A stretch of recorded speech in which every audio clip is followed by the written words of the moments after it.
Hello students, मैं अजय चौहान और आप देख रहे हैं आपका अपना यूट्यूब चैनल शिखर एकेडमी। प्रीवियस क्वेश्चन को सोल्व कराने की सीरीज को आगे बढ़ाते हुए हम आज आगे करेंगे फैब 2015 की क्वेश्चन नंबर 11 से। पैटर्न यही रहेगा, चाहे पेपर ऑनलाइन आए या ऑफलाइन आए। वैसे तो अब ऑफलाइन ऑनलाइन ही होता है, लेकिन पैटर्न यही रहेगा, ये पैटर्न नहीं बदलेगा। जिसने सीख लिया उसके नंबर बहुत अच्छे आएंगे। इसके लिए आपको लगातार वीडियो देखते रहना होगा। तो चलिए शुरू करते हैं क्वेश्चन नंबर 11। शिक्षण में अध्यापकों के द्वारा विद्यार्थियों का आकलन इस अंतर्दृष्टि को विकसित करने के लिए किया जा सकता है। शिक्षण में अध्यापकों के द्वारा विद्यार्थियों का आकलन, जो अध्यापक विद्यार्थियों का आकलन करते हैं वो क्यों करते हैं, क्या अंतर्दृष्टि विकसित करने के लिए वो किया जा सकता है। अंतर्दृष्टि का मतलब आंतरिक सोच के क्यों किया जा रहा है आकलन। फर्स्ट है उन विद्यार्थियों की पहचान करना जिन्हें उच्चतर कक्षा में प्रोन्नत करना है। क्या आकलन इसलिए किया जाता है कि हम उन विद्यार्थियों की पहचान कर सके जिनको उच्चतर यानी कि अगली कक्षा में भेजना है। एक पक्ष सोच हो गई ना, केवल उन्हीं का आकलन करना, ये गलत है एक पक्ष सोच वाले। सेकंड, उन विद्यार्थियों को प्रोन्नत करना जो विद्यालय के स्तर के अनुकूल नहीं है। ये क्या है कि उन विद्यार्थियों को प्रोन्नत नहीं करना है जो विद्यालय के स्तर लेवल के अनुकूल नहीं है। अगर ऐसा होता तो फिर विद्यालय में एडमिशन ही क्यों होते उन विद्यार्थियों को जो उसके अनुकूल नहीं है। तो यहाँ पर भी एक पक्षीय बात है केवल, ये भी गलत। नेक्स्ट, शिक्षार्थियों की आवश्यकता के अनुसार शिक्षण उपागम में परिवर्तन करना। मूल्यांकन और आकलन के लिए बताया गया था कि निरंतर होना चाहिए और फीडबैक के आधार पर शिक्षक और विद्यार्थियों को दोबारा से प्रयास करने चाहिए। तो बात सही है ना। इस अंतर्दृष्टि को उपलब्ध कराते हैं आकलन के।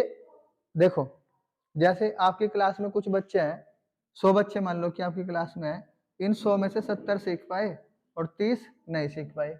अब ये जो 30 नहीं सीख पाए ना, ये आपको फीडबैक मिला है कब, आकलन के बाद।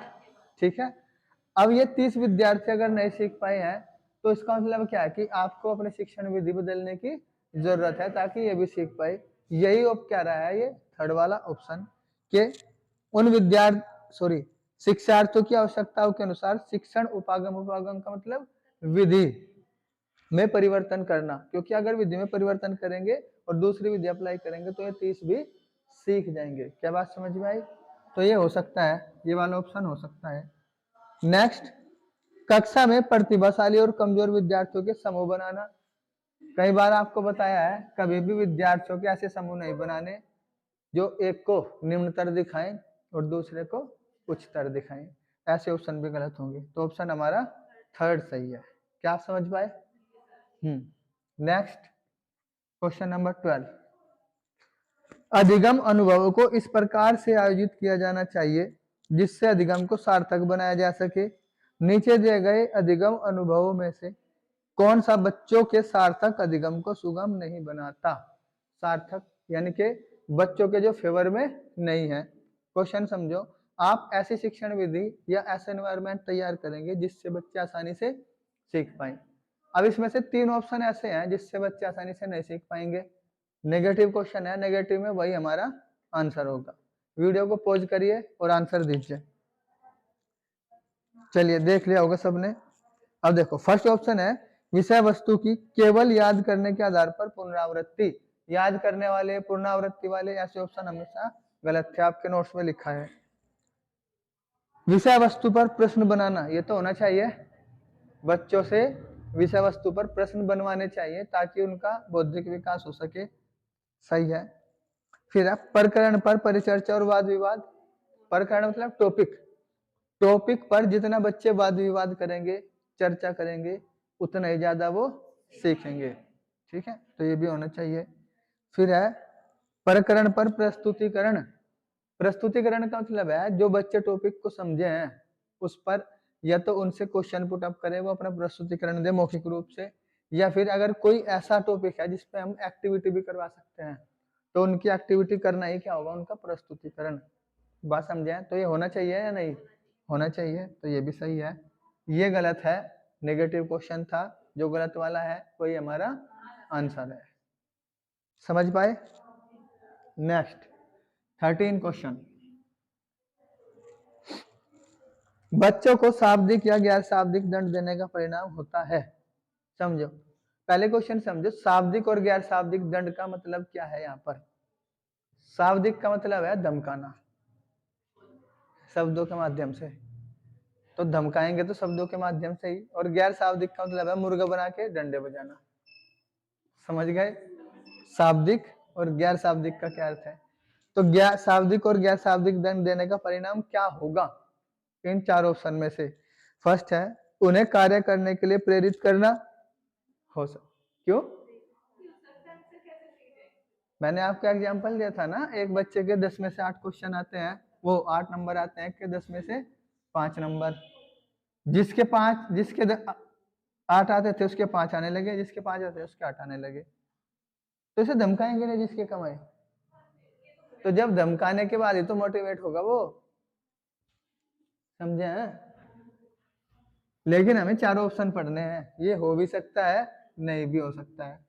फर्स्ट है बच्चों की छवि की सुरक्षा करना कि उन्हें शाब्दिक और गैर शाब्दिक दंड इसलिए देने चाहिए ताकि उनकी छवि की सुरक्षा की जा सके। छवि का मतलब यह है कि जो बच्चे अच्छा परफॉर्म कर रहे हैं वो उसी स्तर पर बने रहे, इसलिए उन्हें शाब्दिक और गैर शाब्दिक दंड दिए जाने चाहिए। हो सकता है ये भी। अगर नहीं देंगे, समझो, अगर नहीं देंगे तो उन्हें लगेगा कि हम ही ज्यादा होशियार हो गए हैं, और जिस बच्चे के दिमाग में ये बात आ गई वो धीरे धीरे डल होने लगता है।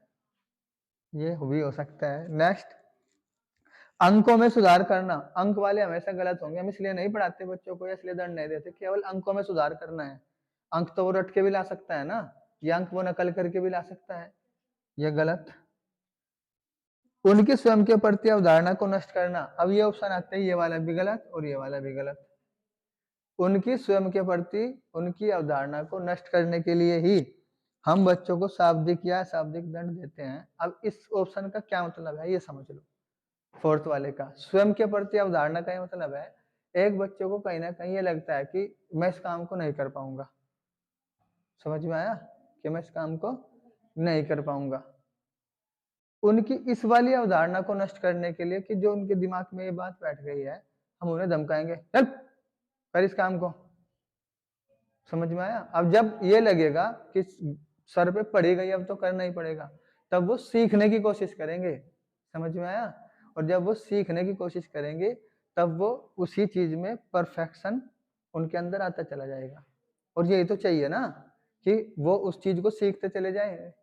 शिक्षक का क्या मतलब है, शिक्षक का उद्देश्य क्या है कि बच्चे वो सीख पाए जो शिक्षक सिखाना चाह रहे हैं। समझ में आया। तो ये 3 ऑप्शन गलत, ये वाला सही। नेक्स्ट 14, निम्नलिखित में से कौन सा प्रारंभिक बाल्यावस्था अवधि के दौरान भूमिकाओं एवं व्यवहारों के बारे में जानकारी प्रदान करते हैं जो एक समूह में स्वीकार्य हैं। पहले क्वेश्चन को मेरी भाषा में समझो आप।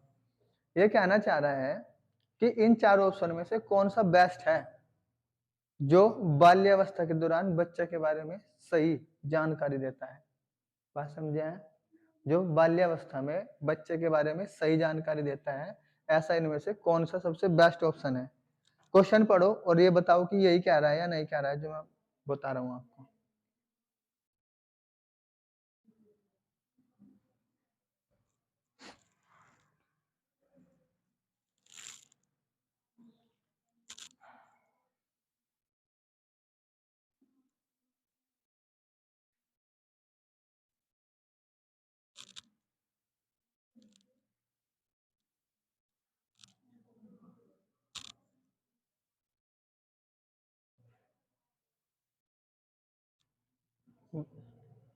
बताओ।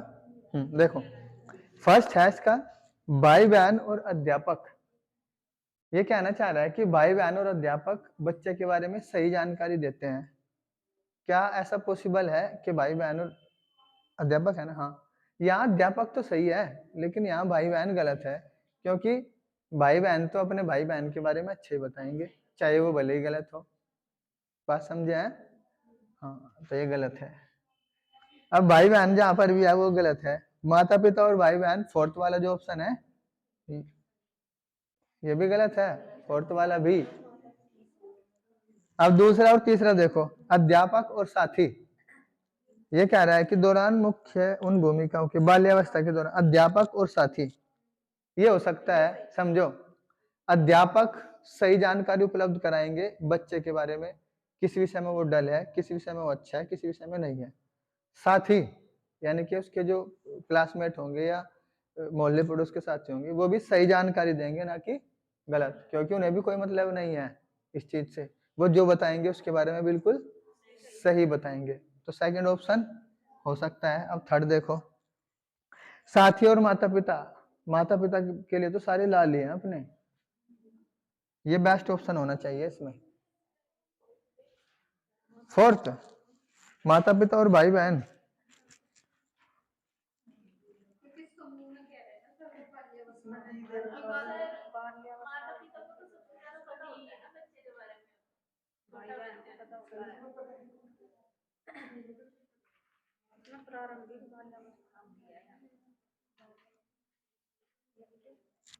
यहाँ देखो, यहाँ बात है कि एक्चुअल स्थिति जो बिल्कुल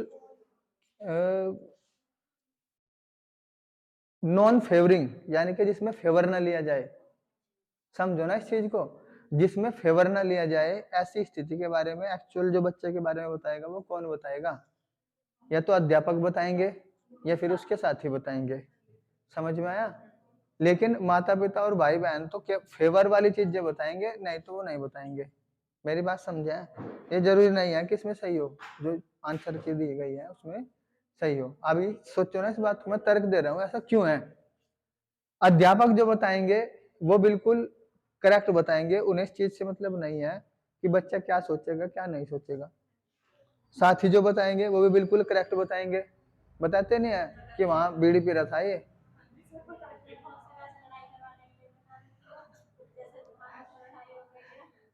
नहीं, बच्चे बच्चे ऐसी हरकतें बहुत कम करते हैं, नहीं तो इस उम्र के बच्चे ज्यादातर वही बोलते हैं जो रियल होता है। पढ़ा नहीं, मूर्तावस्था फिर क्यों पढ़ रहे हैं हम? मूर्तावस्था इसलिए तो पढ़ रहे हैं कि जो उन्होंने देखा है केवल उस बताते हैं।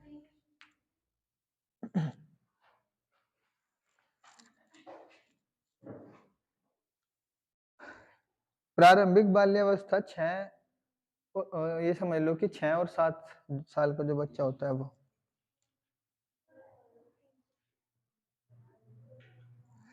चलो नेक्स्ट देखो 15,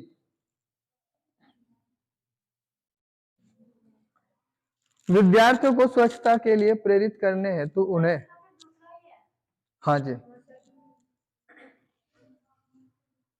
विद्यार्थियों को स्वच्छता के लिए प्रेरित करने हेतु उन्हें स्वच्छता समिति का सदस्य बनाना प्रतिबिंबित करता है।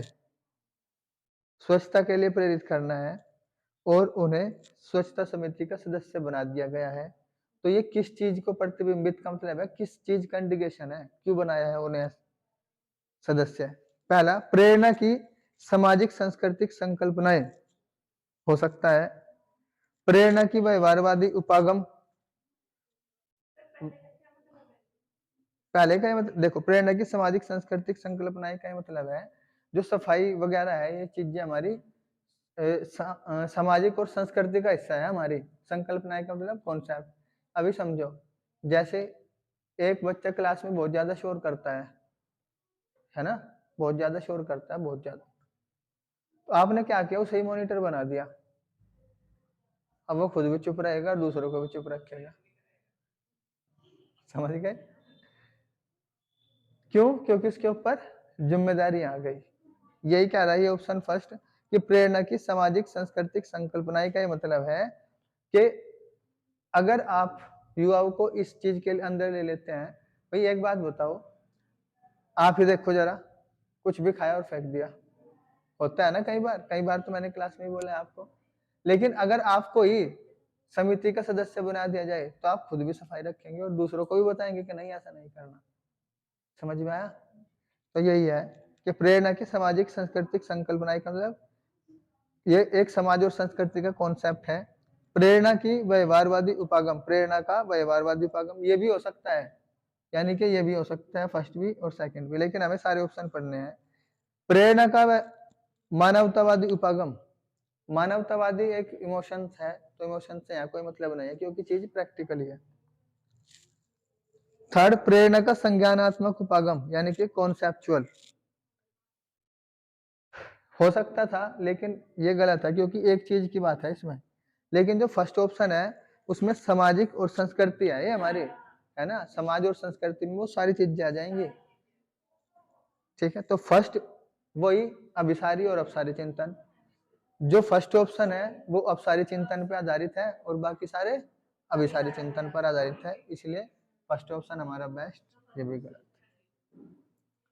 नेक्स्ट 16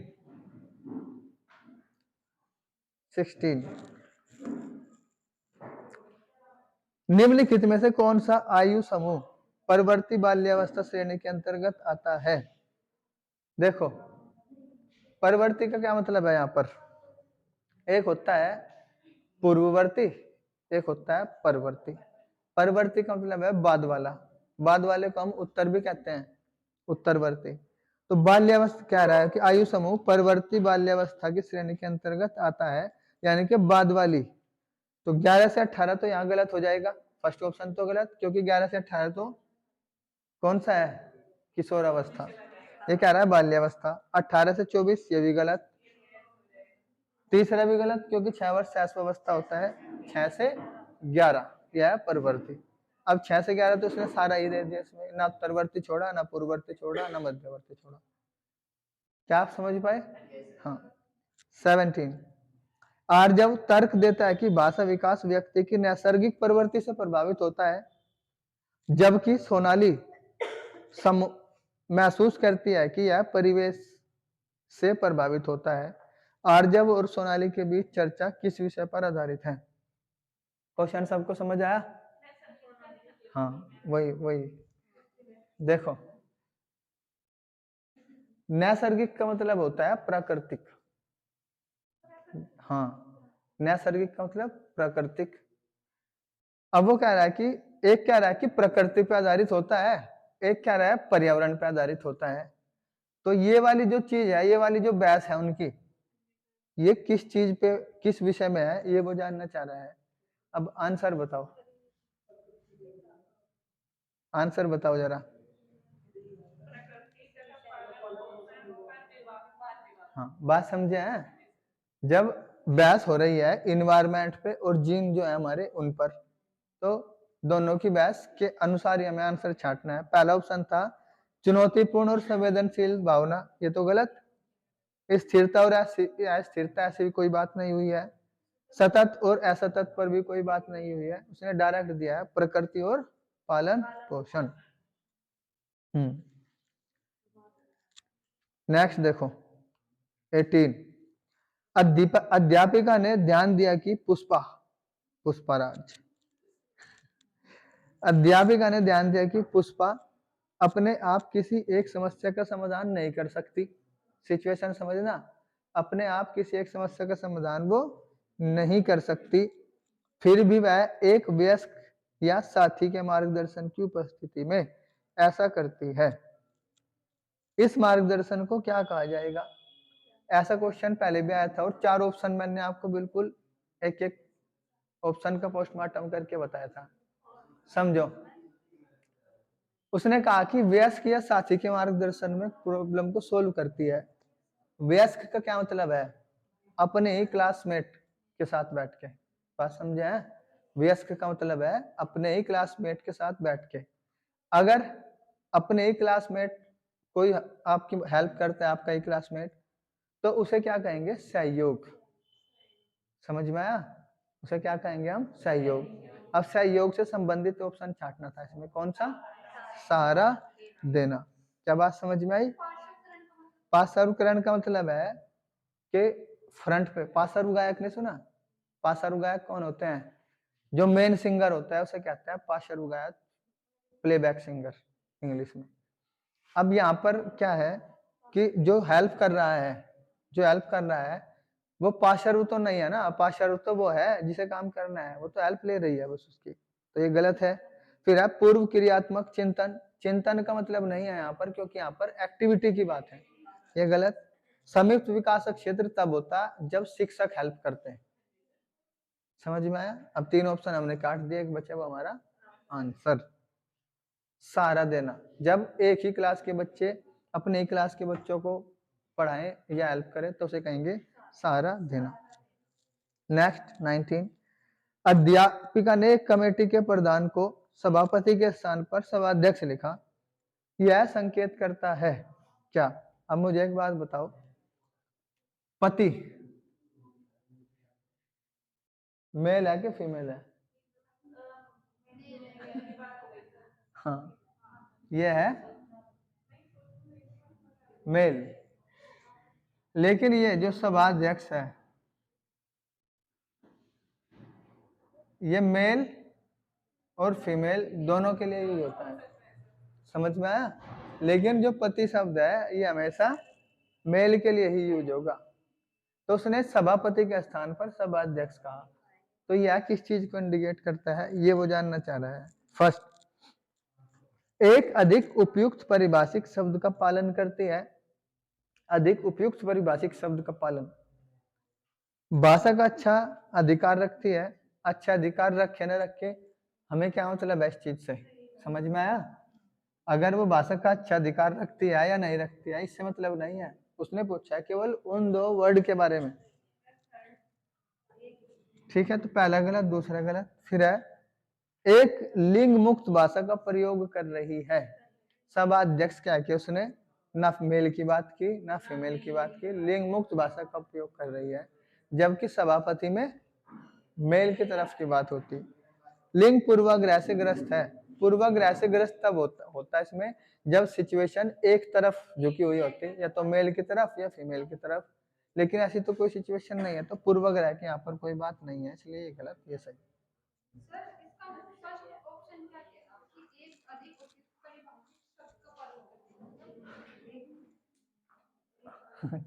मुझे लगा ये कहना चाह रहा है कि पारिभाषिक शब्द का मतलब ये है भाई एक ही तो शब्द का यूज कर रही है वो, एक शब्द में आप परिभाषा कैसे दे सकते हैं, समझ में आया? तो वो सभापति की जगह सभाध्यक्ष का यूज इसलिए नहीं कर रही है कि एक पारिभाषिक शब्द है ये, बल्कि इसलिए कर रही है कि वो मेल और फीमेल को इंडिकेट नहीं करना चाहती, बल्कि दोनों को समान रूप से एक शब्द से इंडिकेट करना चाहते हैं। नेक्स्ट 20, सतत और व्यापक मूल्यांकन किस लिए आवश्यक है? सतत का मतलब कंटिन्यू, लगातार, हाँ निरंतर, और व्यापक का मतलब समग्र या ओवरऑल या संपूर्ण तरीके से। अब यहाँ ओवरऑल आकलन का मतलब समझ लो, यहाँ ओवरऑल का क्या मतलब है? ओवरऑल का ये मतलब है कि आपको खाली किताबी जो ज्ञान है ना बच्चे का उसी का आकलन नहीं करना, गेम्स का भी आकलन करना है, उसकी एक्स्ट्रा एक्टिविटी का भी आकलन करना है, जितने भी फील्ड में वो कुछ अच्छा कर सकता है उन सब का आकलन को क्या कहते हैं? व्यापक आकलन या संपूर्ण आकलन। लेकिन पहले कैसे होता था? पहले केवल सीमित आकलन होता था। क्या? केवल किताबी ज्ञान का आकलन, इस विषय में इतने, इस विषय में इतने, हाफ ईयरली में इतने, मंथली एग्जाम में इतने, बस बात खत्म। लेकिन अब ऐसा नहीं होता, अब जितनी भी एक्टिविटीज होती हैं उनका भी आकलन होता है, किस बच्चा किस गेम में अच्छा है, किस एक्टिविटी में अच्छा है, डांसिंग में अच्छा है या सिंगिंग में अच्छा है या किस गेम में अच्छा है, इन सब का आकलन क्या होता है? ओवरऑल आकलन। क्या आप समझ पाए ओवरऑल का मतलब? क्वेश्चन दोबारा पढ़ रहा हूं, सतत एवं व्यापक मूल्यांकन किस लिए आवश्यक है? फर्स्ट ऑप्शन, शिक्षण के साथ परीक्षण का तालमेल बैठाने के लिए। परीक्षण वाले गलत, क्योंकि एनसीईआरटी परीक्षण के लिए मना करती है। फिर है शिक्षा बोर्ड की जवाबदेही कम करने के लिए। ये कह रहा है कि आकलन इसलिए होना चाहिए कि शिक्षा बोर्ड की जवाबदेही बनेगी, नहीं तो आकलन शिक्षा बोर्ड थोड़ा ही करना है, आकलन कौन करता है? शिक्षक। तो ये भी गलत, बोर्ड से कोई मतलब नहीं है। फिर है जल्दी जल्दी की जाने वाली गलतियों की तुलना में कम अंतराल पर की जाने वाली गलतियों को सुधारना। ये कह रहा है कि जो जल्दी जल्दी गलतियां की जाती है ना उनकी तुलना में जो ज्यादा लंबे समय पर गलतियां होती है उनको कम करना है। गलतियां तो सारी कम करनी है, समझ में है? गलतियां ही होती हैं, वो जल्दी जल्दी होने वाली हो या देर में होने वाली हो, कम तो सारी ही करनी है। लेकिन ये एक पक्ष से बात कर रहा है, तो ये गलत। फोर्थ, यह समझने के लिए कि अधिगम का किस प्रकार अवलोकन किया जाता है, दर्ज किया जाता है और सुधार किया जाता है। हम जो आकलन करते हैं वो इसलिए तो करते हैं कि अधिगम का किस प्रकार अवलोकन किया जाता है। अब यहाँ इसका मतलब समझो जरा ध्यान से। अधिगम कौन करेगा? शिक्षार्थी करेंगे अधिगम। हाँ, विद्यार्थी अधिगम करेंगे। तो अधिगम का किस प्रकार अवलोकन किया जाता है, कौन करेगा? शिक्षक नहीं, बच्चे करेंगे अधिगम का अवलोकन। अब यहाँ बच्चे के द्वारा अधिगम का अवलोकन करने का क्या अर्थ है, समझ लो। अगर बच्चा रट्टाफिकेशन से सीखा है, यानी कि समझ के नहीं सीखा, रट के सीखा, तो उसका अवलोकन वैसा। और अगर वो समझ के सीखा तो उसका अवलोकन वैसा। तो एक शिक्षक को आकलन के द्वारा यही तो देखना चाहिए ना कि बच्चे कैसे सीखते हैं, ये नहीं कितना सीखते हैं, कैसे सीखते हैं ये जानना जरूरी है। समझ में आया? एक शिक्षक को आकलन इसलिए करना चाहिए कि बच्चों ने कैसे सीखा, ना कि इसलिए कितना सीखा। समझ गए? तो ये होना चाहिए। दर्ज किया जाता है और सुधार किया जाता है। हमें आकलन के बाद ही या मूल्यांकन के बाद ही पता चलेगा कि बच्चे नहीं सीख पाए, और नहीं सीख पाए तो फिर कमी कहाँ रही है, तो फिर उसमें सुधार करना है हमें। तो फोर्थ ऑप्शन हमारा बेस्ट है। समझ पाए आप सब?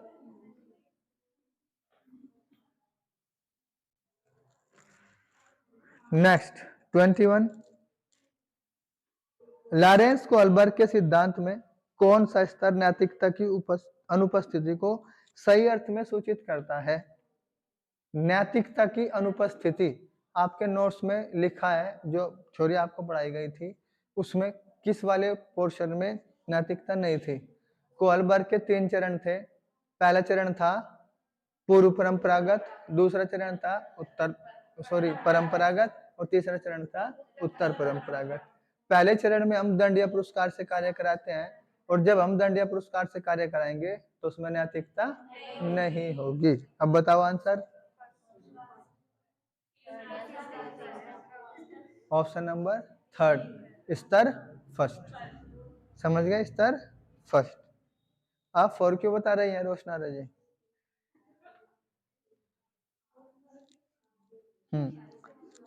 नेक्स्ट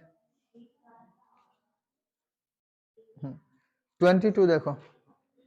निम्नलिखित में से कौन सा बच्चों के समाजीकरण के प्रगतिशील मॉडल के संदर्भ में सही नहीं है? बच्चों का समाजीकरण करना है आपको, तो समाजीकरण के प्रगतिशील मॉडल में कौन सा नहीं होगा? नेगेटिव क्वेश्चन है, इस बार हमें एक गलत छांटना है, 3 सही छांटने हैं।